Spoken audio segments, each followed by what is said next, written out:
Bienvenue dans l'essentiel du dessous des cartes. Nous sommes le mardi 4 février et c'est aujourd'hui qu'aurait dû entrer en vigueur la guerre commerciale claironnée depuis des mois par Trump concernant le Mexique et le Canada, 25% de droits de douane annoncés, et contre la Chine, 10%.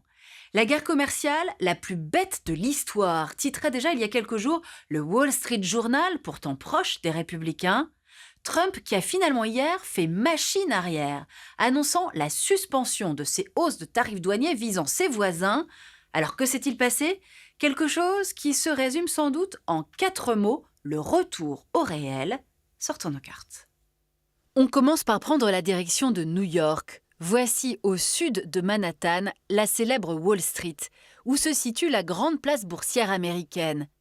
9h30 hier, ouverture de la bourse et chute de différents indices stratégiques. Les milieux d'affaires sanctionnent déjà le déclenchement imminent de la guerre commerciale de Trump. Conséquence, 10h20 à Mexico, Claudia Sheinbaum, la présidente mexicaine, poste ce message sur X. Elle vient d'obtenir de Trump que la hausse américaine des tarifs douaniers soit suspendue en échange d'un renforcement des contrôles à la frontière. Retour à New York, Wall Street. Il est 16h, heure de la clôture de la bourse, et les regards se tournent maintenant vers le Canada. À Ottawa, le Premier ministre Justin Trudeau annonce à son tour qu'en contrepartie de contrôles renforcés aux frontières, Trump vient de suspendre la hausse des taxes douanières entre les deux pays. Au cœur de ce revirement, la menace que faisait peser cette guerre commerciale sur l'économie américaine elle-même, tant sont imbriquées, vous allez voir, les économies des 3 voisins d'Amérique du Nord.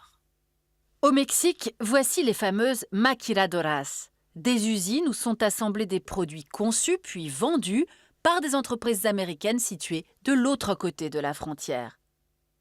Intéressons-nous maintenant aux constructeurs automobiles américains qui installent leurs usines de part et d'autre de la frontière avec le Canada. Ainsi, General Motors a installé une usine ici, à Détroit, mais Ford, lui, a installé une usine au Canada, à Windsor. Hier, le journal Les Échos a bien résumé cette interdépendance des économies d'Amérique du Nord. Les chaînes de production des pièces intermédiaires peuvent traverser jusqu'à 8 fois la frontière américaine. Difficile dans ces conditions d'être taxé à 25%.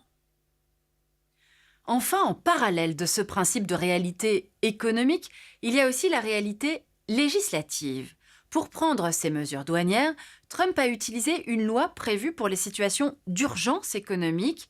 L'augmentation des droits de douane avec 2 pays partenaires, le Mexique et le Canada, ne rentrant pas dans ce cas de figure, Trump courait le risque de voir ces mesures attaquées et éventuellement retoquées par la justice américaine, surtout dans un contexte où l'économie américaine n'est pas en situation d'urgence, plus 2,5% de croissance en 2024.